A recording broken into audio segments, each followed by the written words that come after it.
Stock market में कैसे और कितना इन्वेस्ट करना चाहिए। इसके लिए आपको अपनी कैपिटल को 5 हिस्सों में बांटना पड़ेगा। मान लो कि आपकी कैपिटल 100 है, तो आपको 100 में से 20% ही स्टॉक मार्केट में इन्वेस्ट करना चाहिए। शुरुआत में हर इन्वेस्टर को मार्केट में सिर्फ 20% ही अपने कैपिटल का लगाना चाहिए। जो आपने 20% स्टॉक मार्केट के लिए अलॉट किया है, उसमें से 10% म्यूचुअल फंड में और 10% से ट्रेडिंग करनी चाहिए। बाकी 80% में से 20% एफडी में, 20% अपने करंट अकाउंट में, 20% से रियल एस्टेट में और 20% की ज्वेलरी जैसे कि गोल्ड, डायमंड वगैरह आपको खरीदने चाहिए। तभी आप एक सफल इन्वेस्टर और एक अच्छे ट्रेडर्स कहे जाएंगे। क्योंकि कभी भी अपने पैसे को जल्दी से जल्दी डबल करने का नहीं सोचना चाहिए। मार्केट में जो अपने पैसे को डबल करने के लिए आते हैं, वह अक्सर अपना सारा पैसा खोकर जाते हैं।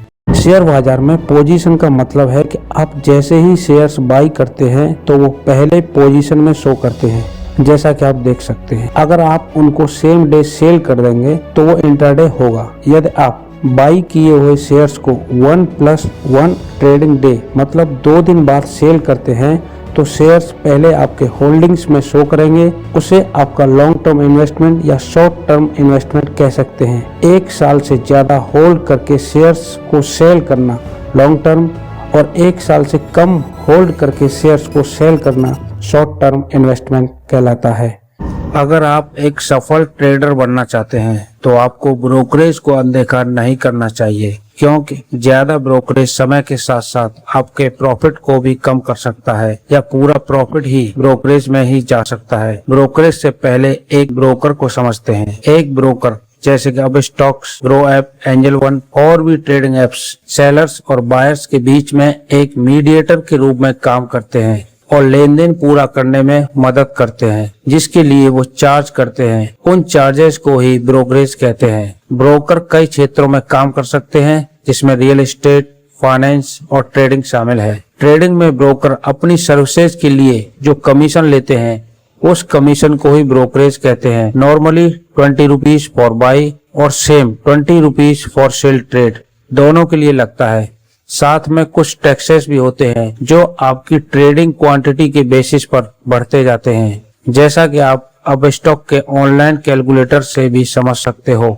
इस कैलकुलेटर से आप बाई और सेल दोनों करने पर और इंट्राडे करने पर कितना डिफरेंस आता है चेक कर सकते हैं। इंट्राडे ट्रेडिंग, जिसे डे ट्रेडिंग के नाम से भी जाना जाता है, इसका लक्ष्य शॉर्ट टाइम में शेयर के प्राइस में होने वाले उतार चढ़ाव से प्रॉफिट कमाना है। इंट्राडे में बाई किए हुए शेयर सेम डे ही सेल करने होते हैं, स्टॉक मार्केट बंद होने से पहले। इंट्राडे ट्रेडिंग ज्यादा रिस्की हो सकती है, इसलिए अपने रिस्क को मैनेज करना महत्वपूर्ण है। एक सामान्य रूल है कि अपनी कैपिटल का 1% से अधिक कभी भी एक ही ट्रेड में ना लगाएं, नहीं तो आप अपनी कैपिटल का बहुत बड़ा पार्ट लॉस कर सकते हो। यदि आप अच्छी तरह से ट्रेड करते हैं तो यह काफी प्रॉफिटेबल भी हो सकता है, लेकिन उसके लिए आप बाजार की बारीकी से निगरानी करें, टेक्निकल एनालिसिस करें, फंडामेंटल एनालिसिस करें, सही समय पर सही डिसीजन लें, रिस्क रिवॉर्ड सीखें, चार्ट पैटर्न सीखें और मार्केट के ट्रेंड बिहेवियर को समझें।